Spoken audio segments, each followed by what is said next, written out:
Philosophy of Bangalore University here.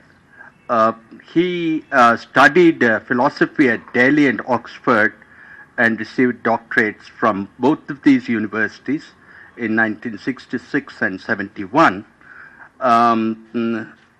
He has taught philosophy since then in several colleges and universities in India, Britain, and the United States.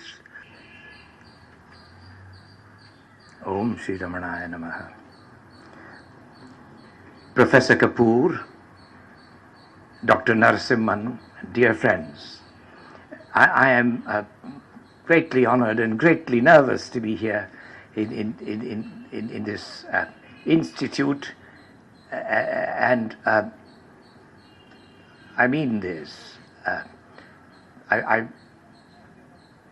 The theme of martyrdom and moksha has engaged my attention for many years, but I'm not a scientist. I know this institute is not, the National Institute of Advanced Studies is not exclusively devoted to science, but there is, I believe, a very strong sort of scientific expectation from lecturers, which I'm afraid I'm not going to be able to fulfill.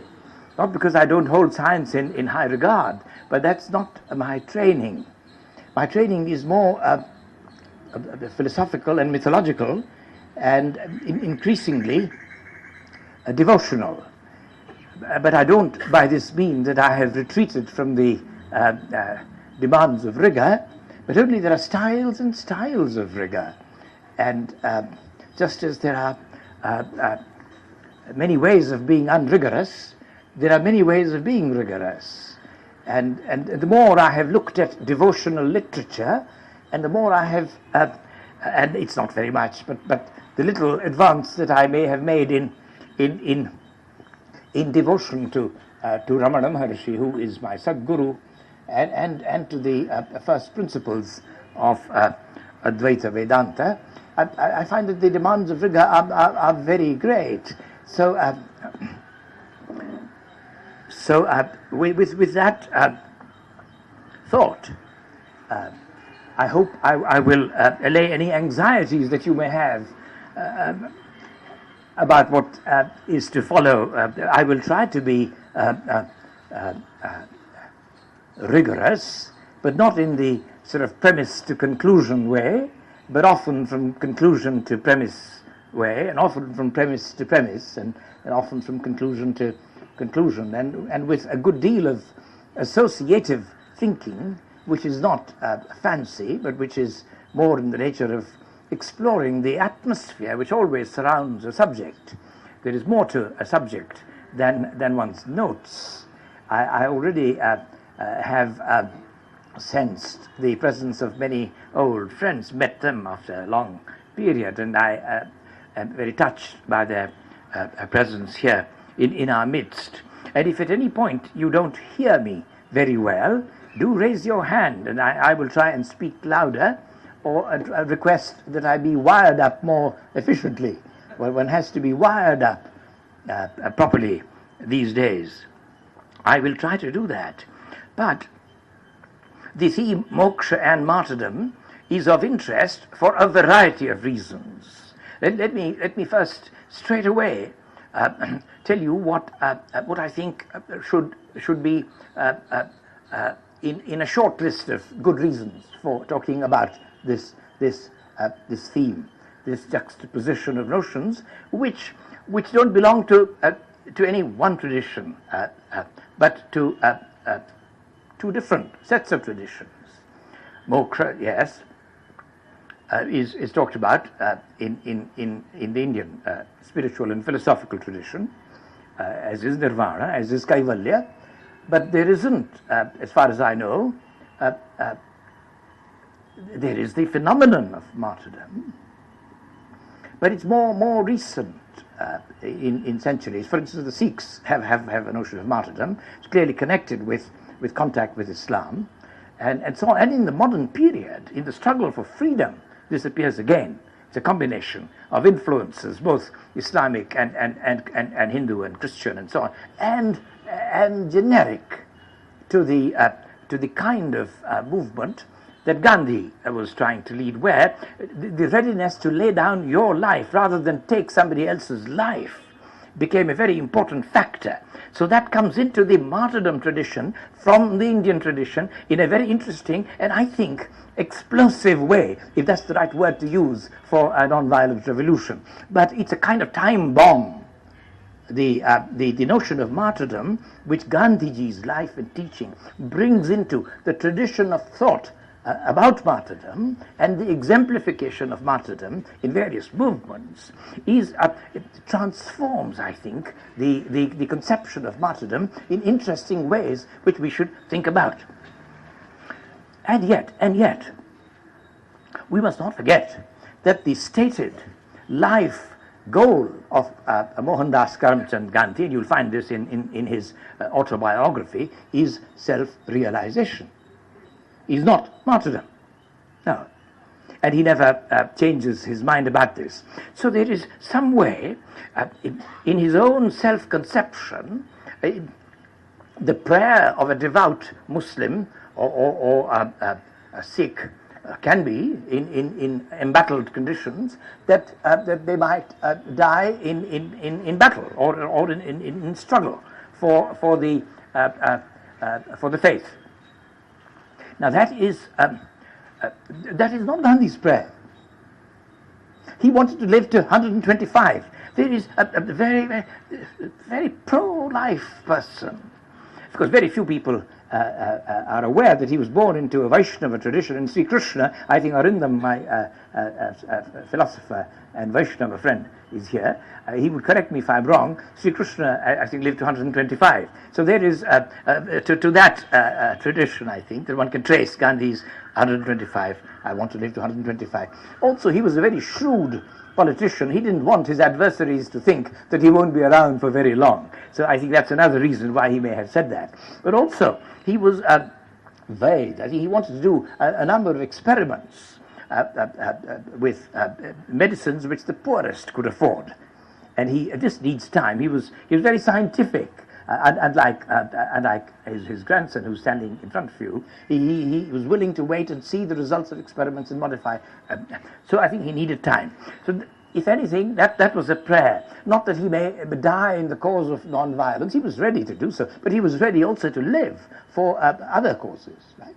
So, but moksha, that in and through all of these activities, that he might attain moksha, self-realization. And he meant by that more or less what the Advaitin tradition means. Yes, the realization of the self, that one is not merely this body. But on the subject of one not being merely this body, I have a good deal to say to you this evening, but a little later. These are preliminary thoughts which will, I hope, make clear to you why this, because today, when you hear of terrorism and so on, underneath that you can see the tradition of martyrdom. And when you working at people who are willing to die and to kill. Now, how can we understand this more deeply in India? This is, I would say that if we are to deal with terrorism in our country, we need to understand the notion of martyrdom much more deeply and clearly than we do. And we need to explain to ourselves and to others the notion of moksha much more clearly than we do. And I hope to show that these two notions are not so fundamentally in opposition to one another, that there are ways of connecting them, that there are modes of companionship of these two notions. For instance, in the martyrdom of Gandhi, we speak of the martyrdom of Gandhi, but we do not speak of the moksha of Gandhi. And I think this is a mistake. I think his moksha, his release from bondage, the idea that he's only a Hindu. He said towards the end of his life and before also that he's a Hindu, he's a Muslim, he's a Parsi, he's now. People have generally believed that he said this out of a kind of sentimentalist fraternalism, that he loved it. That's not true. I think he said this in the strictest Advaitin sense, that he was the one self which was manifested in all forms. And I think he meant it like that. And his self-realization, therefore, and his attempt to bring diverse traditions together is a huge sadhana of Advaita, is what I'd like to say. And when we think of Gandhiji, we think of multitudes, we think of movements, we think of the human species of India, 400 million and so on. We think that his life is the story of a crowd and its leader. But it is also this very inner, persistent sadhana, which goes on and on and on, and which began in childhood. When he was, this is recorded, I have the autobiography here, so if you want to quiz me, I can produce the relevant chapter and page. Where, around the age of 8 or 9 or 10, he writes, he used to be terrified of snakes and thieves and ghosts. And I read in the newspaper today that Bangaloreans are also now terrified of snakes. They were now sneaking into their homes. But here was Mohandas, in Porbandar, and he was terrified of snakes and thieves and ghosts. Already the symbolism seems to be prophetically very clear. Thieves, the British Empire is clearly a thief who's come here and robbed India of her economic strength. And he is terrified of that. And ghosts are those practices of tradition which are obnoxious, which don't do much credit to Hinduism or to the Vedic and Upanishadic and Puranic traditions. They are the ghosts, and he's terrified of them. And snakes, of course, that in us which would seek to wreck any chance of freedom within us. I think already one can see that throughout his life he was battling the snake within himself, which would abort the struggle for freedom by invisible ways. And the ghosts, those dead weights of the past which would keep us back. And thieves, yes, the continued exploitation of India by the British Empire. I think, but who is it that he confessed at the age of 8? He didn't use the language that I'm using. No, he meant snakes, thieves, and ghosts. And he confesses his fear. It's very important that in the Indian spiritual tradition, abhaya, to receive a boon of fearlessness, is the very beginning of sadhana. So to confess your real fears to your guru is how the whole thing starts. Now, he confesses this fear, this triple fear, to a servant of the household, a midwife. It's very interesting. A midwife. A midwife is somebody who assists the mother in the birth of a child. It's very important. It's rather like the guru, who and you're born again. Called Rambha. It's a name of a celestial dancer. So I think it's very likely that she is not upper caste. I doubt if in the late 19th century that was a name which higher caste Hindu women gave easily to their daughters, celestial dancer. Whoever she was an ordinary but extraordinary, nevertheless, person.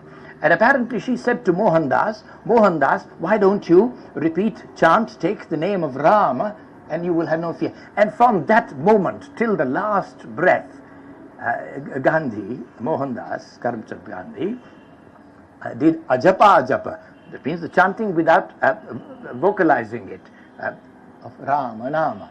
Now that is a well-known sadhana in the Advaita tradition, recommended, for instance, by Shivaji's Guru Ramdas to many.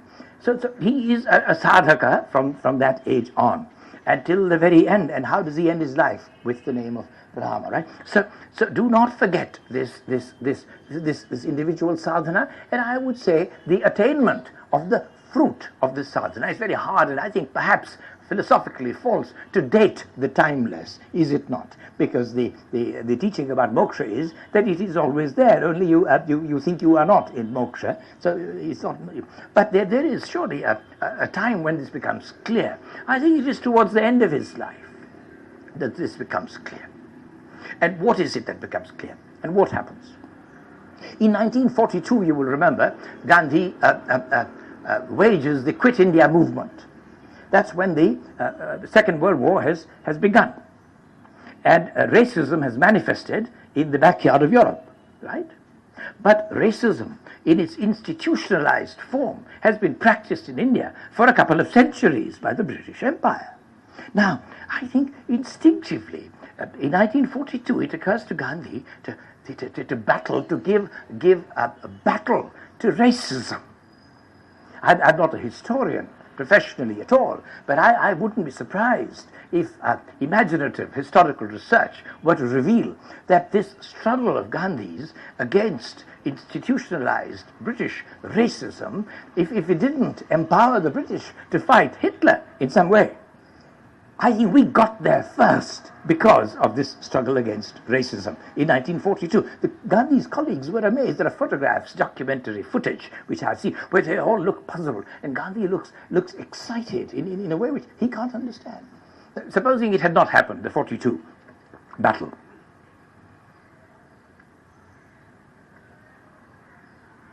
Swaraj, independence, would have been a sort of gift by an empire, which would have also split the country into hundreds of smaller units, and racism would not have been battled by India, which had been a unique victim of it for several centuries. And why is it important for India to battle racism? Because racism, if I may modify a statement of Lenin's, I hope there are Lenin scholars here who will confirm what I recall. The statement is something to the effect that imperialism is the highest stage of development of capitalism, something like that. I think racism is the highest stage of development of dualism in history. To give battle to racism, therefore, is to give battle to dualism, is to be an Advaitin hero, no less. So that's another way of seeing the strand of Advaita sadhana in Gandhi's public life, and not only in his private meditative practice, although both are important. So in 1942, he says, quit India, meaning that end racism, this idea that you are to be identified with a given bodily form, which makes you a certain race, and others are not you, not self, others. This is a form of dualism, of a very high. This is the Atmavad gone mad, right? It was the Atmavada, the Atma Buddhi, the idea, the orientation of consciousness, which says that I'm only this given body or mind and culture. All of this is included. The notion of Deha in Indian philosophy is a wide notion. Your most sophisticated intellectual and cultural equipment is all included in it. But if you thought you were only that, you were making an enormous mistake. And the distance between you and moksha would become limitless.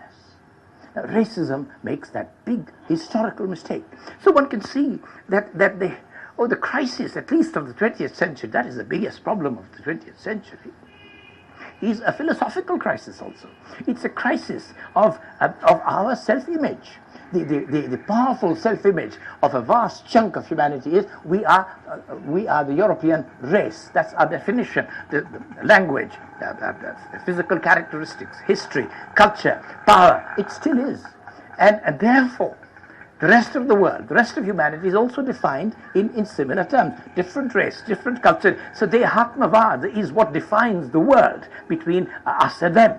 Now, to give battle to this on a historical is what began in 1942. And people talk about ahimsa only in relation to Gandhi. I think that's a mistake. Ahimsa is a very important feature of Gandhiji's, but the daily sort of identification of Gandhi and ahimsa is unjust to both, because ahimsa, in the case of Gandhi, always had the companionship of Advaita. And this is very, very important. Ahimsa without Advaita is not what Gandhi is doing or talking about. And I'll now turn to 1943. In 1943, Subhash Chandra Bose starts the Indian National Army. Now, I've grown up at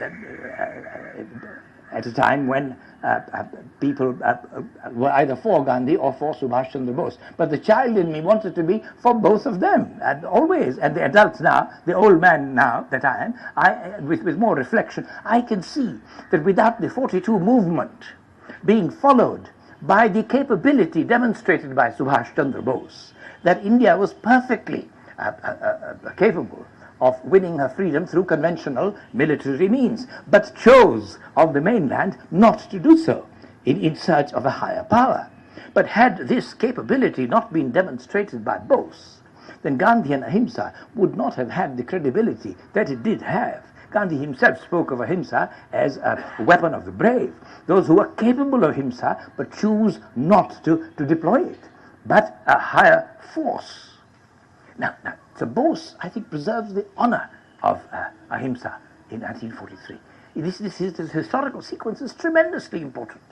Had there not been the 43 movement, I doubt very much if the 42 movement could be seen as a pioneering example of what I would call a non-dualist revolution, which has to be non-violent, because you cannot see your adversary as other than yourself in a different form, and you can't beyond necessity hurt them. But without the 42 movement, Subhash Chandra Bose's INA movement would be seen as a little tantrum in the Far East of Indian prisoners of war, no more. But it can now be seen in more heroic terms because of this juxtaposition of 42 and 43. So that is Gandhian ahimsa. The credibility of ahimsa arises in that way. So, and this in itself then amounts to saying that the perceived apparent not-self, which is, say, the British Empire or hard-hearted Hindu orthodoxy or whatever, or stubborn Muslim separatism, whatever, that these have to be acknowledged first, right? And then an attempt made to see in them faulty images of the self, that they do not picture the self. Untouchability, the practice of untouchability, is a poor image of Atman. Swaraj, the word, the battle cry, and it's not coined by Gandhi, it was there, but it's put to great political and philosophical use by Gandhiji. Tilak says, Swaraj is my birthright, right?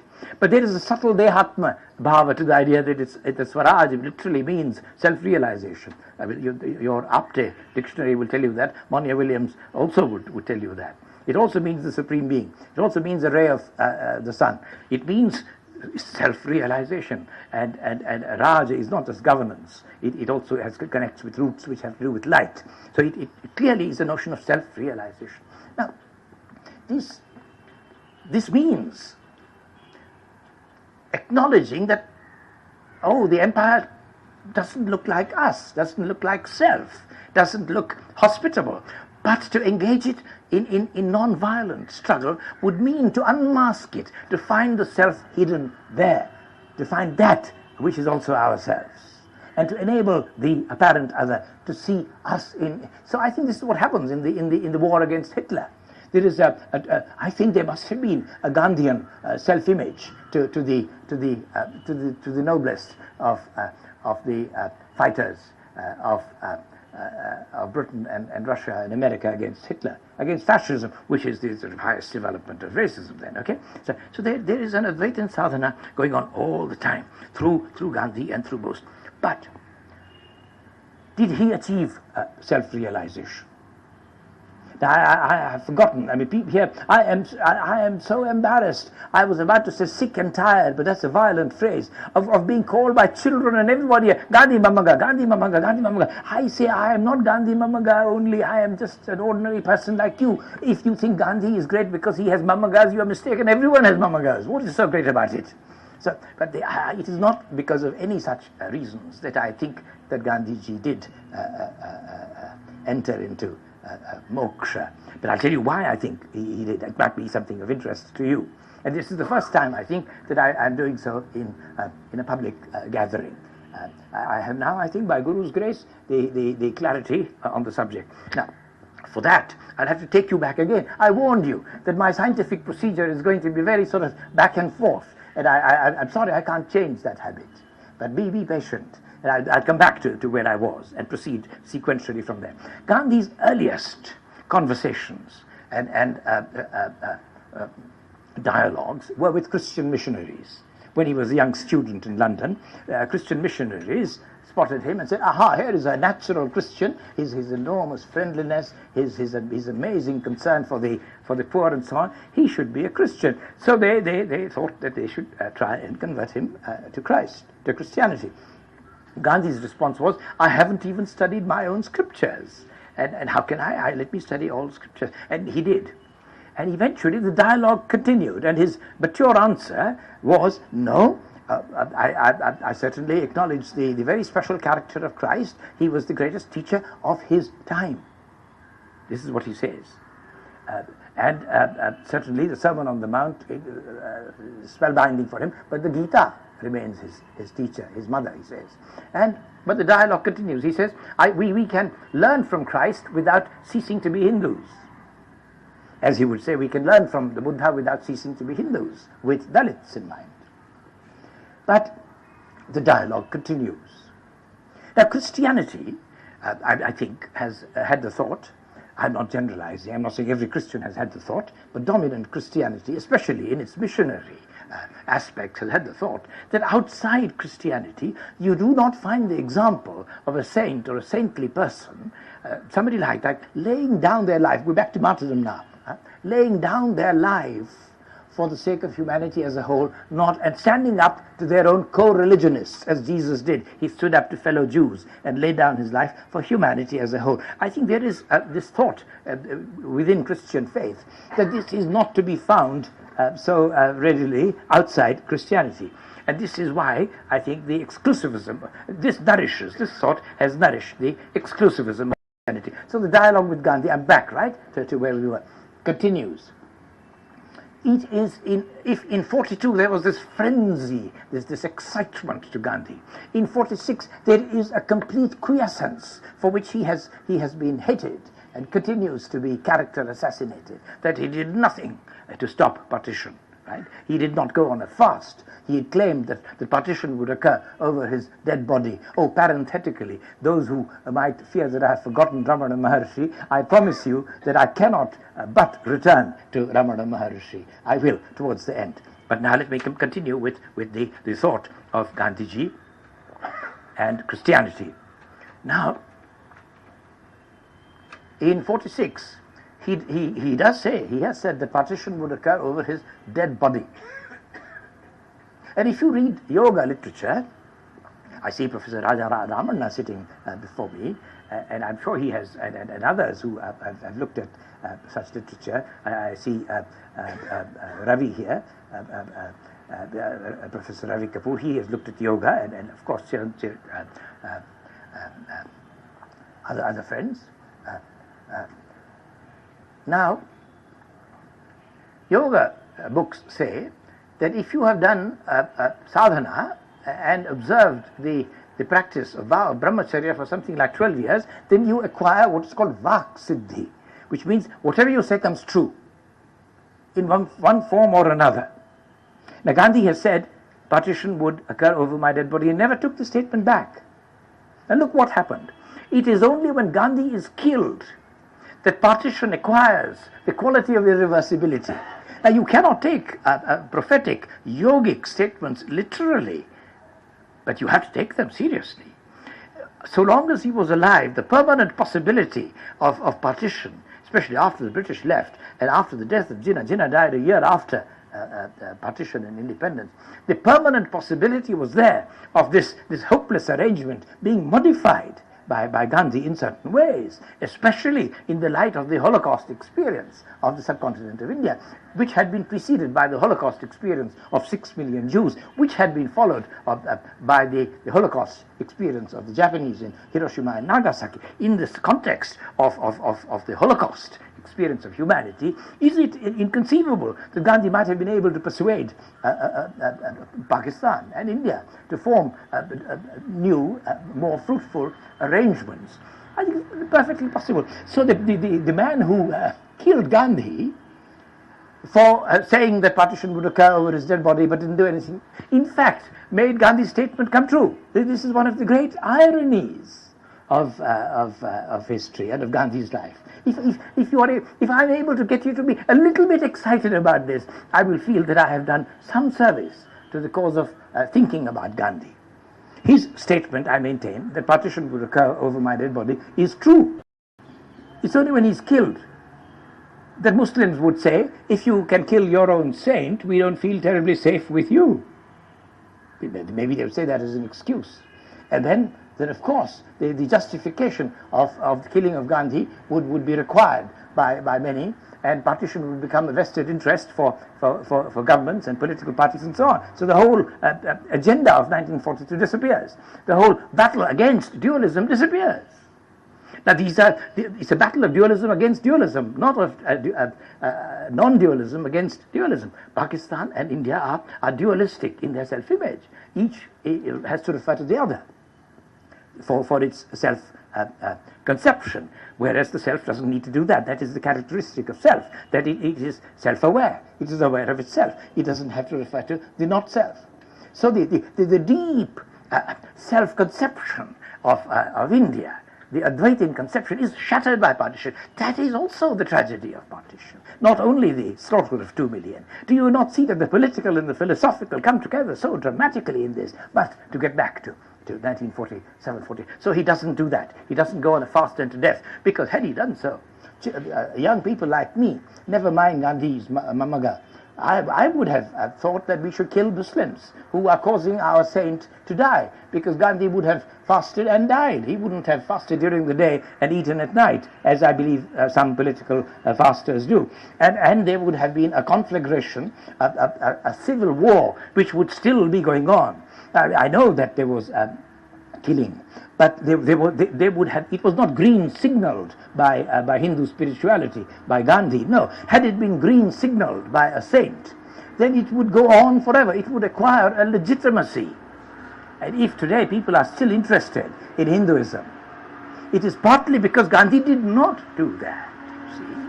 We think of action only in the positive aspect of what is done. But what is not done? 42 is an example of something powerful which is done for non-dualism's sake, through ahimsa, which alone is the face, the credible face of non-duality. In 46, 47, something is not done, again, for ahimsa's sake, because India sort of divided like that forever through a civil war. Hindus kill Muslims, each thinking of the other as other and not self. That would have been the death of the Advaitin possibilities of change and of struggle and of politics and of ethics and so on. So he didn't do it. He was quiet. But I think he surrendered himself so totally. Ramana Maharshi advocates two paths to self-realization. One is of vichara. One is of asking oneself deeply the question, who am I? This I thought, trace it to its source. And it turns out to be not I am this, but I am.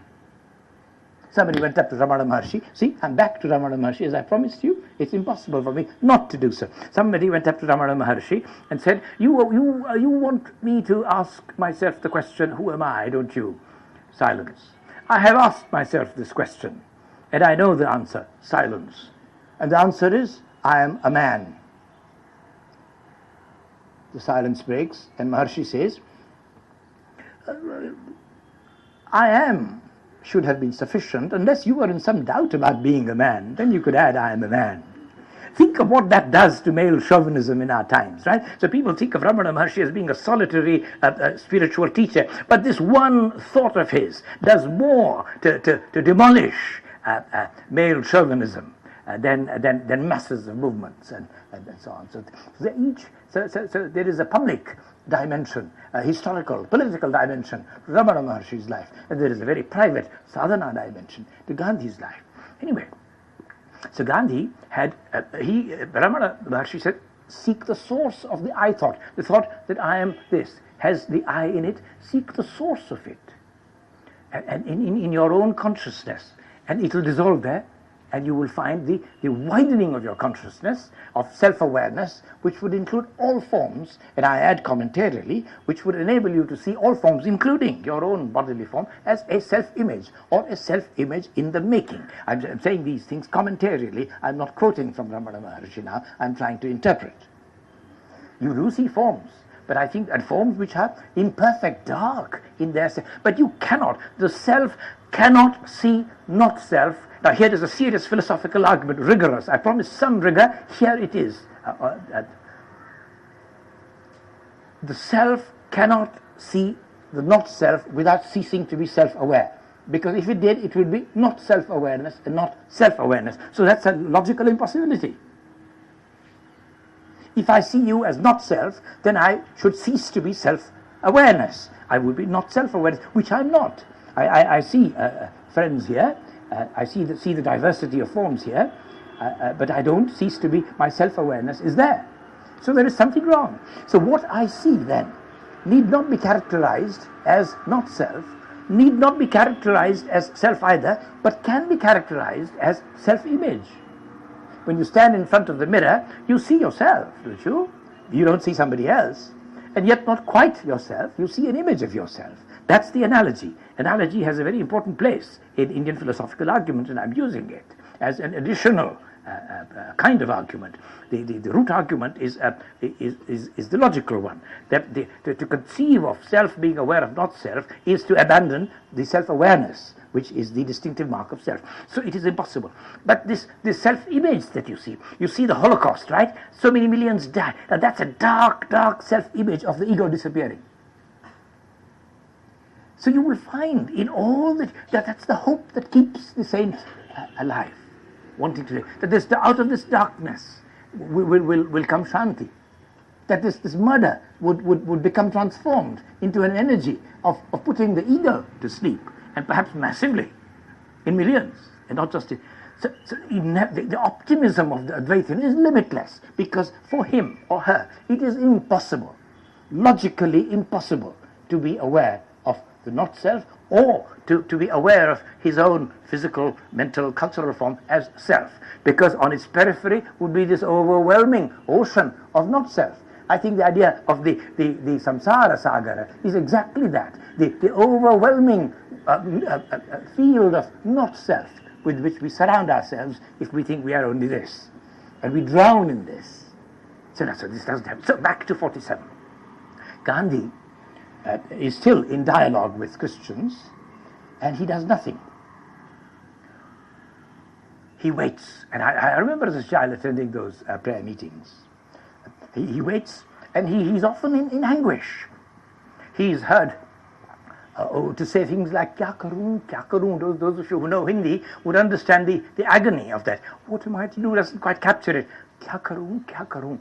Now, there are friends of mine who are scholars of Gandhi's life and so on. They have written to say, that proves that he was in deep depression. Now, I think that's a poor view of depression. I don't mean of Gandhi. I think deep depression is a deeper thing than disquiet. It is a looking within oneself. And what he's saying, what am I to do? He's asking for a voice which is guided. And nothing comes. So he accepts the voice of silence, which means stay where you are, save the innocent, do your work, write your letters, meet people, and hold your evening prayers. The miraculous interfaith prayer.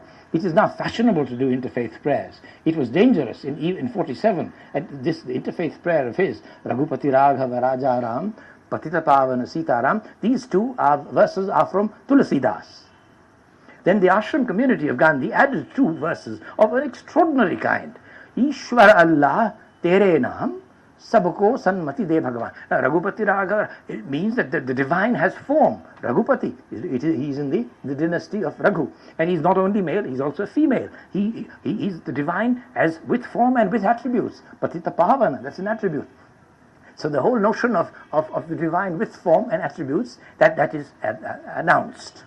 Ishvara in the Hindu traditions, dissenting traditions, and even mainstream traditions, is mostly used for the Nirakara conception of the divine. In Arya Samaj, you will find this. You will find it in other traditions also. I imagine in the Lingayatha tradition also you will find Ishvara used more to denote the Nirakara. And Allah, of course. So Ishvara, Allah are also Tere Naam. Now I want to suggest the Advaitin import of Tere, your name. Tattvamasi Shvetaketu. He's saying to the self that Ishvara, Allah are also your name, each one of you. There have not been many prayer meetings like that in this world. Raghupati Raghava Rajaram, Patita Pavana Sitaram, Tulsidasi is right. Ishvara Allah Tere Ram. So that is divine without form, but with attributes. Attributes of mercy, attribute of compassion. This is Quran, this is the Bible, this is Sikhism, this is everything. So Arya Samaj, Brahmo Samaj, just because something is more recent doesn't mean it is less important. Just because something is very old doesn't mean it's more important. It's the idea, it's manifested. And he includes this. And then finally, Sabko Sanmati De Bhagwan. Now Sanmati in Hindi, in common usage, means goodwill. But it is Sat plus Mati, isn't it? Sat is reality, not Satya, which can be a truth about reality. Sat Mati is an orientation, is a reality orientation, that's self-realization also. Sanmati is self-realization, is Swaraj. Sabko Sanmati De Bhagavan. So that's a composite prayer. So he doesn't give all this up. But I think in this, the self-realization occurs when in this dialogue with Christianity, a Christ-like death occurs. He stands up to co-religionists who demand vengeance against Muslims. He lays down his life as an example for all who would wish to struggle politically and struggle hard, but without duality and without violence. And look at the choreography now of events. It is not in his hands. It has been taken over by the divine. It is on a Friday. Those of you who know their Christianity would recall that Christ is killed on a Friday, late afternoon, and after anguished prayers like, my God, why have you forsaken me, like, kya karoon, and with God's name on his lips, Ram in his case. So I think that is the final argument in the battle against Christ, which is the chief challenge to the non-duality of India, I would say. And that battle, therefore, is won. That battlefield is Gethsemane, is the Advaitin Gethsemane in India, where he wins not only the battle against the dualism of separatist Islam or hegemonist Hinduism, if you like, but the non-dualist core of all spiritual traditions. And the chief challenge of this came not only from the British Empire and from its assistance to separatism, but also from the Christian sense that there is lacking outside Christianity. This example again is offered to the whole world. Exclusivism cannot have a theologically prestigious place in Christianity after the martyrdom and moksha of Mahatma Gandhi. Moksha simply means he's released from the idea that he's only Hindu, only Buddhist, only Muslim. No, he is. He brings his hands together like that. That means the pancha, the indriyas, the sense organs and the motor organs are all brought together. He is not, intentionality is the great thesis which governs modern European philosophy. That consciousness is conscious of something other than itself. It's a huge dogma of dualism. All of Western modern philosophy, with some minor fringe exceptions, subscribes to this dogma. And so do many Indian philosophers today. But when you bring your finger in namaskara like that, you are not pointing to anybody. The finger is the pointing instrument. You are not referring to the not self. You are not thinking of the not self, and either cognitively or cognitively through action, through the karmendriya. You do not see the not self at all. It's an Advaitin, a crucifixion. And that is the response to Christianity. I'm not saying Christianity is a loser. I think Christianity is a gainer. Because with the example of non-dualist Hinduism in Gandhi's martyrdom, which is also moksha, Christianity need have no use for the exclusivism of Jesus. This would only bring to Jesus a greater credibility. Let me say that these remarks are not meant as a criticism of Christianity, but as a suggestion that Christianity and Islam have both been enriched by the martyrdom of Gandhi. Gandhi sadhana is an Advaitin sadhana which bears fruit, I think, towards the end of his life. But had there not been the example of a Ramana Maharshi in Tiruvannamalai all these years, it's amazing that he steers India through the struggle for freedom without moving away from Arunachala. And he endures the assassination, and it is in 1950 that he dies, having seen everything come. And now just a little thought. Ravi, are you showing me those 10? Yes, almost. Almost. I've requested Ravi to show me like that, and not like this, 10 minutes, so that I can wind up my thoughts. Now, Ravi, Ramana Maharshi, just before the Second War starts, the freedom struggle in India has now lost much of its impetus. Things nothing is happening, and people are terribly depressed. Not Gandhi, but his associates are. Amongst them, Babu Rajendra Prasad, who became the president of India later on, and Jamnalal Bajaj. And so they go to Gandhi and say, we are very depressed. Where is Swaraj? You said it would come in 1 year.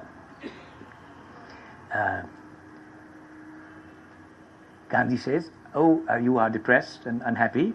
Go and sit near Ramana Maharshi, and you will overcome your depression.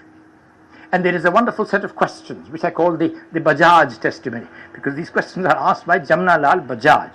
Rajendra Prasad is instructed by Gandhi not to ask any questions. Bajaj is not held down in any way, because it would have been impossible to hold down that irrepressible personality, Jamnalal Bajaj. And he asks, and again I can show you the if you want later, the exact place in the records of Ramanashramam. He asks many questions. 2 questions are important. He says, this is around 36, 37. World War II is about to start. Independence movement has lost its impetus. He says, Maharshi, if Swaraj comes, when Swaraj comes, ought we not to be elated, to dance and sing? They're dying to dance and sing. Huh? What is Maharshi's answer? Politically totally incorrect. Spiritually bang on. He says, no. Exactly in the spirit of the Bhagavad Gita, that if yours is a nishkama struggle for Swaraj, the attainment of it should not be there in your mind at all. You are but instruments in the hands of a greater power. Clearly, the one person, whether I'm not suggesting that this answer traveled back to Gandhi and he remembered it in not when independence arrives. Instead of humility, arrogance is shown by the major political groups at the time. They have the thought that they have the kartrutva bhavna. Nishkama, without nishkartrutva, many of you may not have heard this word nishkartrutva often. It's a lovely sound. Try and say that. You can do without breakfast if you can say that in the morning. Nishkartrutva has a rich, crunchy sound, and it has a profound meaning. It means without the sense of agency, ego. I have done it. Nishkam, of course, means without the expectation that the result would accrue. Nishkartrutva is gone. We have achieved independence. Nishkam is gone. Independence has come. And there's no dancing and singing, but there is slaughter of 2 million people who are not Indians or Pakistanis. Slaughtered by Indians and Pakistanis. The last rites of these 2 million people have not been performed. Can there have been a greater sin than this? That should be the chief demand of India. When Pakistan insists that the separatist movement in Kashmir, the majoritarian religious fundamentalist separatist movement requires the moral support of Pakistan, they have to be reminded that you cannot, that even the Quran, like no religious scripture, can permit violence if you have not performed the last rites of your ancestors. The 2 million slaughtered, their last rites have not been performed. There should be a moratorium on all violence until these last rites are performed. It is like that.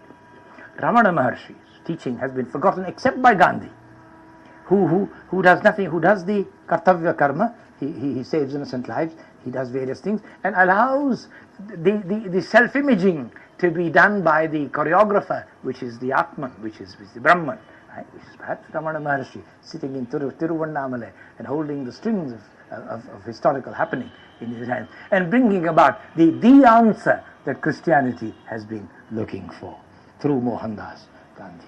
And so I think, and not only India, when the Allies, I said earlier on, 5 minutes, Ravi, I said earlier on that the battle against racism in India nourished the battle against racism in Europe.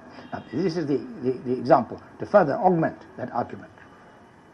When Hitler is defeated, the Allies, Britain, America, Russia, think, again without Nishkartrutva, that they have defeated Hitler. So Ramana Maharshi's advice is not only meant for India, it's meant for the whole world. The sages, Jnanis' advice is forgotten by the subcontinent and by Europe and America. And what is done? Stalin moves into Europe, the Americans drop nuclear weapons on innocent human beings. The purity of Swaraj in India and freedom in Europe and America is sullied.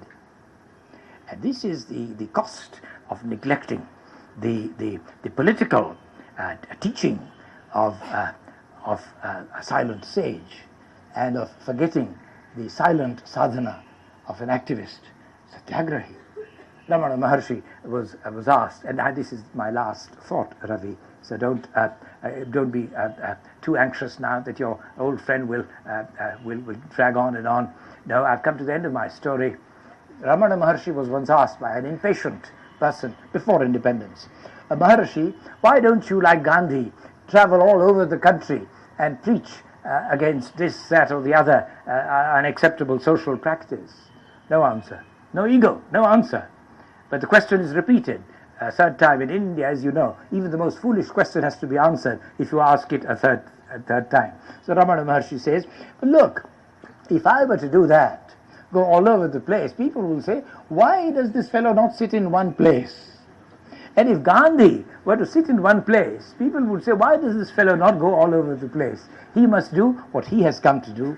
I must do what I have come to do. And I think what they have both come to do is to show that moksha and martyrdom are companions. That the real moksha, martyrdom means bearing witness. But bearing witness to the not self? No. Self-realization is martyrdom. It is the witness of self to itself, self-witnessing itself continuously. Self-realization is the incessant martyrdom of moksha. Thank you.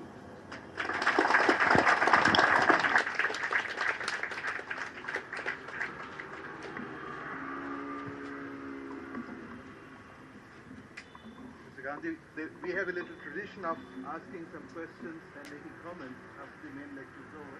I hope you will agree to take part. In this might be difficult for me to see raised hands, so we have. Hello.